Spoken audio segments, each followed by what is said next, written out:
त्याचं main reason हे होतं की इथे सोन्याच्या खाणी होत्या. रशियन्स पासून त्या खाणी वाचवण्यासाठी ही नौका इथे होती. पण नंतर 1900 मध्ये जेव्हा तिचं काम संपलं तर त्यांनी तिला इथेच बुडवलं.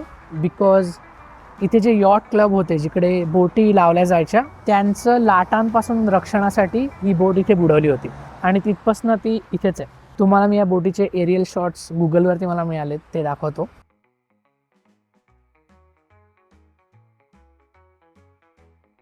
दुसरा इंटरेस्टिंग फॅक्ट म्हणजे या उपनगराचं नाव, या सबबचं नाव आहे ब्लॅक रॉक. बिकॉज इथे जे दगड मिळतात आपल्याला त्याच्यामध्ये खूप जास्त लोह आहे. आयर्न रिच दगड आहेत इथली आणि त्या दगडांचा रंग ब्लॅक आहे म्हणून या सबबला नाव पडलंय ब्लॅक रॉक. आणि हा जो बीच आहे त्याचं नाव आहे हाफ मून बे. बिकॉज जर तुम्ही बघितलं तर जेव्हा वरतून बघतो तेव्हा हा पूर्ण एरिया चंद्रकोरी सारखा दिसतो. सो आता आपण तिकडे जाऊया